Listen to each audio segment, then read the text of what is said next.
Physicality, was that the big story today, Chris? I think it was the Bucks defense just overall. I mean, this is the way that the Bucks play. They guard the paint. They give up a bunch of threes. They goaded Peyton Pritchard and Marcus Smart into shooting those threes. Those guys were combined 3 of 14. And I thought Tatum sort of got a taste of what the Celtics did to Durant. You know, there's an extra guy around him. He gets in the paint. He thinks he has a lane. All of a sudden, they close it down. So I thought the Bucks kind of gave the Celtics a taste of their own medicine defensively. Yeah, I think the physicality, though, was the story right from the jump. And the Celtics kind of got punked in this game. The Bucks came out with a lot more intensity, a lot more physicality, and the same kind of physicality that the Celtics gave to the Nets over 4 games of that series. The difference is the Nets don't have a lot of guys that are going to push back. The Bucks in that backcourt, Jrue Holiday, one of the most physical defenders in the NBA at the perimeter position. Giannis, we know, is physical. And this defense from Milwaukee has completely changed since Brook Lopez came back from that back surgery. He is a linchpin to what that team does defensively. He's a rebounder. He's a shot blocker. He had 10 rebounds and 3 blocks in this game today. He's been a difference maker for that team. Okay, so, I mean, I think this is the key, and that is the Celtics, they gave up the Bucks gave up a crap ton of three-pointers during the regular season. That's how they play, as Chris Gasper just said. They have big guys. They pack the paint. It's kind of an old-school approach where they really de-emphasize defending the three-point line. So they'll give you the three-pointer. Does that mean the Celtics have to keep taking them, Chris? They just have to hit them? They do, but they have to be ball-moving ones. I thought Doris Burke had a great point today, talking about Peyton Pritchard in the fourth quarter. She was saying, you're letting the Bucks dictate your shot. Peyton Pritchard was taking off-the-dribble threes. Like, that's probably not the shot Ime wants. If he gets an open three off ball movement, yeah. But I do think overall that, the strategy for the Bucks, the only team that gave up more three-pointers during the regular season was the Heat. So this is a defensive strategy. The Celtics, to answer your question, are going to have to take them, but they have to get better looks. I thought too many were contested. Too many are like this, sort of off the dribble. Move the ball and get open looks. Well, that was, there were more open looks out there, Chris Mannix, and I think Gasper's giving it. That's open. I mean, I thought there were very few contested three-pointers, frankly. I think, though, it is a question of how these shots are generated. You want them off multiple passes. You don't want one pass, quick shot early in the shot clock. That kind of offense is reminiscent of the first 2 months of the season of the Celtics. That's what I saw a lot from in the early part of this game. But the biggest fact for me for the Celtics offensively, 18 turnovers in this game. Mike, the Bucks got more than a quarter of their points in this game off turnovers. 27 points from Milwaukee off those 18 Celtic turnovers. Don't turn the ball over. You give yourself a better chance to win. All right, how do you look at how the Celtics defended Giannis today? In one respect, 9 for 25. I think that was his 3rd worst shooting day in the playoffs in his career. You held him to just, 25 points, which isn't, a huge night for him, but it was a triple-double. Triple-double. He did move the ball. And is that actually the bad news, Chris, that he really impacted this game and he still didn't shoot well? Yeah, I think it is. I mean, he had a triple-double.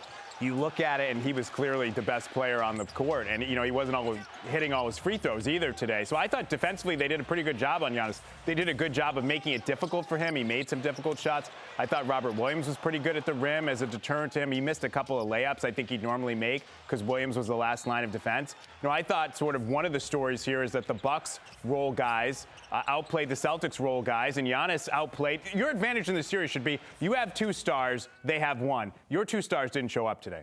Yeah, look, I thought Giannis, one of the biggest nightmares for the Celtics with Giannis is if he's not shooting the ball well, you don't want him playing as patiently as he did as a facilitator. Giannis only had 2 triple-doubles in the playoffs. He's had a lot of playoff games under his resume. You watch him during the course of this game. He's watching the Celtics defense. He's letting it develop, and then he's making the plays. He had some exceptional passes in this game. He was basically the second point guard for that team on the floor. So even though he didn't shoot the ball particularly well, when he plays like that, he's just as dangerous. More on Tatum and Brown. How come they didn't show up today? I don't know. Look, I think the defense was good. Maybe it goes back to the point you made about the physicality. Again, I do think Tatum sort of got a taste of what the Celtics did to Durant in terms of just that level of attention and sort of that level of physicality. They didn't let him get to the rim. He missed his first, 5 shots from the field. The 2 of them combined started 1 for 10. They finished 10 for 31.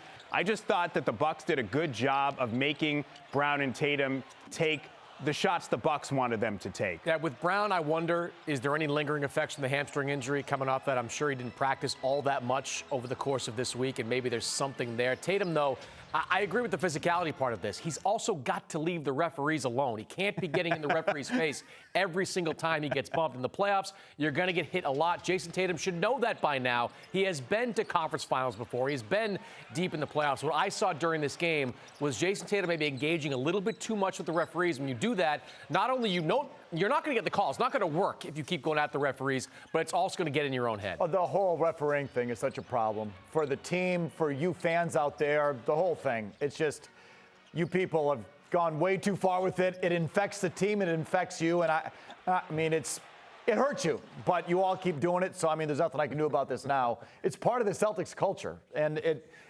honestly, it hurts you. But this is another thing that I just go back to the Nets. Jaylen Brown, 3/4 of the time when he came down the floor against the Nets, had Kyrie Irving on him, or Patty Mills, or Goran Dragic, and there were easy lanes to the basket. That doesn't exist against the Bucks, and it's not just Lopez underneath or Giannis underneath. Wesley Matthews, good perimeter defender. Jrue Holiday, excellent perimeter defender. Bobby Portis is lurking around there. So there's just no freebies. And I think the Celtics got a lot of freebies against the Nets offensively, and maybe it's a little bit of a culture shock. Also, the Nets don't have someone like Jrue Holiday. And you said the Bucks have only one star, which is true. But Holiday's a pretty solid guy. Now, this, he's what Celtics fans think Marcus Smart is. Right. Okay, yeah. I agree with you. Yeah. This, to me, is a sequence that you did not get against the Nets, and I don't even know if Marcus Smart does. So what you're going to have here is Jrue Holiday helping back on defense. He forces the steal. He had gotten beat at a high pick, and he hustled back. He got the steal, comes down, hits the three. And it's just sort of that sequence, and that's when Stevens said, I've had enough. But got to beat the traffic. It was that kind of sequence that, no one on the Nets is really capable of. And if Holiday is going to be better than Smart, is this series, can you still win the series if you're the Celtics? I don't think so. I mean, I think, especially with Chris Middleton out of the lineup for this series, you need to win all these matchups outside of that Giannis matchup. That includes Jrue Holiday. Jrue Holiday is as good as they get defensively in this league. You ask any perimeter player in the league, he's 6'4", but he can guard guys 6'10" and below. The Nets, against Brooklyn, the Nets' best perimeter defender, the Nets' best defender was Kevin Durant. Like, he was their best defender. This Bucks team is loaded with defenders. Giannis every year is a candidate for Defensive Player of the Year. Moreover, there's a connectivity to this Bucks defense the Nets didn't have. The Nets were kind of thrown together in a way at the last minute for various reasons. This Bucks team won a championship last year with this group. So you're going to have to get creative and unselfish to score on this Milwaukee team regularly. And everything Chris said absolutely applies. And you know why? Because of coaching. Because now you're facing a real coach. The coaching advantage, like how many times did we hear it from the players during the Nets series about Ime? You got to credit Ime. We didn't call a timeout after game one, all this other stuff.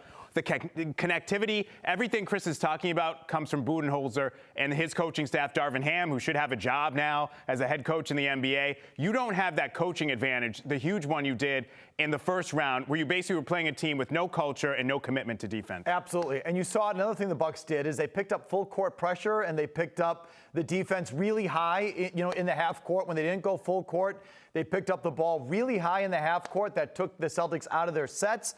It rushed them, and it was just a little sort of thing, and I'm sure the Celtics will have an adjustment for it. I can't imagine that thing's going to carry all series long. But again, it's nothing they ever had to face against the Nets. And I'll tell you, the Bucks realize what they are right now. Without Chris Middleton, they can't outscore you. So they're going to have to win these grinded out types of games. Giannis brought this up after the game. He said, look, after game 2 of that Chicago series, we kind of realized what we need to be to win. We've got to win these down in the trenches defensive battles against teams. So you're going to see this team raise their level of intensity every single game defensively. They're not going to worry about getting 110, 115 points like Brooklyn did. Brooklyn just wanted to outscore you. This Nets team or this Bucks team, they'll be content winning 95, 85 types of games in this series. Okay, more Celtics thoughts with Mannix coming up later on in the show, and we'll have more Celtics coverage, of course, coming up on NBC Sports Boston. They host the Bucks Game 2 Tuesday night. NBC Sports Boston's coverage starts at 6 with Amina Smith, Brian Scalabrine, Chris Forsberg, and Abby Chin. It's brought to you by your New England Ford dealers and Arbella Insurance.